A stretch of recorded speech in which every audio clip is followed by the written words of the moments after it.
La mañana del 24 de febrero de 2022, todos los medios de comunicación se hicieron eco de la invasión rusa de su país vecino. El presidente de Rusia, Vladimir Putin, ordenó a sus tropas bombardear e invadir Ucrania, en lo que supone la primera gran agresión del presidente en Europa desde el desenlace de la Segunda Guerra Mundial en 1945 y el fin de la dictadura de los nazis en Alemania. Rusia es la nación más grande de la Tierra, un verdadero continente. Su territorio se extiende desde el centro de Europa hasta el extremo de Asia. Durante buena parte del siglo XX, Rusia existió dentro de un estado aún más grande que se llamó la Unión de las Repúblicas Socialistas Soviéticas. Ese estado nació cuando, después de la Revolución de 1917, el imperio de los zares de Rusia se deshizo y un número importante de países surgieron de sus cenizas, como Polonia, Estonia, Letonia o Lituania, pero también otros como Ucrania, Georgia y por supuesto la República de Rusia. Rusia se convirtió en el primer estado socialista del mundo. Estaba dirigida por los bolcheviques, un partido antiliberal y antidemocrático, que si bien inició algunas leyes progresistas e innovadoras, controlaba la sociedad con una dictadura marcada por la violencia y la imposición. Los bolcheviques querían crear una sociedad igualitaria, pero para ello suprimieron las libertades ciudadanas y los derechos civiles. Destruyeron así la primera democracia parlamentaria que se había creado. Cuando la Rusia bolchevique se consolidó, comenzaron a atacar a los países que la rodeaban. En unos pocos años Rusia invadió y recuperó muchos de los territorios que había perdido y los incorporó a la Unión Soviética. Uno de ellos fue Ucrania, un territorio muy amplio del que una parte quedó en manos de Polonia. Durante la Segunda Guerra Mundial, los nazis invadieron la Unión Soviética y provocaron una enorme destrucción en Ucrania, asesinando a millones de personas, incluyendo a casi toda la población judía. Ucrania fue uno de los escenarios del Holocausto. Una parte de los ucranianos colaboró con los nazis para lograr independencia, cometiendo muchos crímenes.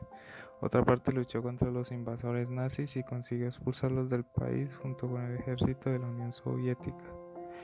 Con el tiempo, Ucrania dentro de la Unión Soviética se recuperó y llegó a ser uno de los territorios más importantes de la Unión. Tenían una grande industria y era considerada como el granero del país. Producía una gran cantidad de trigo y pan. Cuando en 1991, tras muchas tensiones, la Unión Soviética se disolvió, los países que la componían se hicieron independientes. Ucrania también votó en un referéndum masivo a favor de su consolidación como Estado propio. El camino para la paz y la prosperidad siempre se ha encontrado lejos. Ucrania es un país muy grande donde casi la mitad de la población tiene como lengua materna el ruso y se sienten vinculados a Rusia.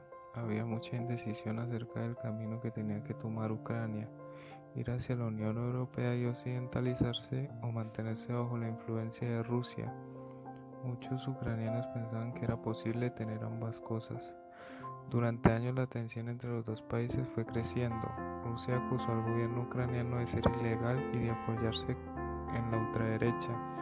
Con el tiempo Rusia incrementó la presión y llevó sus ejércitos a la frontera con Ucrania, hasta este 24 de febrero, cuando se ha decidido a lanzar sus tropas desde diversos puntos de la frontera, bombardeando ciudades, aeropuertos y vías de comunicación.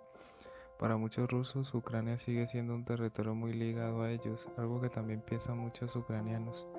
Pero los rusos también consideran a Ucrania como un hermano menor. No aceptan que los ucranianos puedan dirigir sus propios destinos y decidir lo que quieren.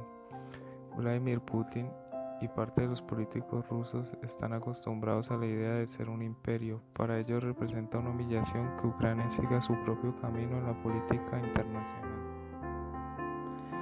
En un mundo globalizado e interconectado, cualquier evento genera de alguna u otra manera efectos en Colombia, de diversas magnitudes. Situaciones como la que se generó en Ucrania y Rusia van a tener eventualmente un impacto de costos.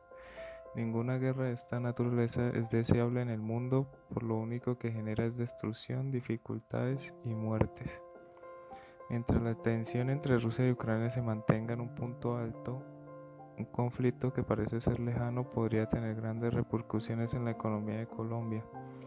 Se destacan principalmente un mayor aumento en el valor de los productos y una mayor subida de los precios del petróleo, como los factores más negativos de este impacto. Algo que evidenció la pandemia es que el mundo está interconectado y todo lo que pasa en el mercado, principalmente con potencias como Estados Unidos, Europa y Rusia, termina repercutiendo en todos los mercados internacionales. Aunque el alza de petróleo podría ser considerado como positivo para Colombia, ya que podría aprovechar para agrandar el mercado, tras el riesgo de la cadena de suministro de Rusia por una eventual guerra, el mercado del petróleo también desprende repercusiones en la devaluación de la moneda y por consiguiente en el aumento de la inflación. Con ello, el costo de la vida de los colombianos se verá afectado por la escasez y el aumento de precio en los productos importados. El balance de riesgo está más hacia el impacto negativo que tiene que ver con una depreciación de la tasa de cambio, fortalecimiento del dólar y un aumento eventual de la inflación, que golpeará aún más ese poder adquisitivo de los hogares. El problema de la inflación se agravaría más con una eventual escalada del conflicto entre Rusia y Ucrania, y le daría continuidad a las decisiones del Banco de la República de subir la tasa de interés. Como ya sabemos, el aumento en la tasa de interés impacta las decisiones de inversión de las empresas, encarecería los créditos de consumo, las tarjetas de crédito, la compra de vivienda, de vehículos, entre otros productos y servicios.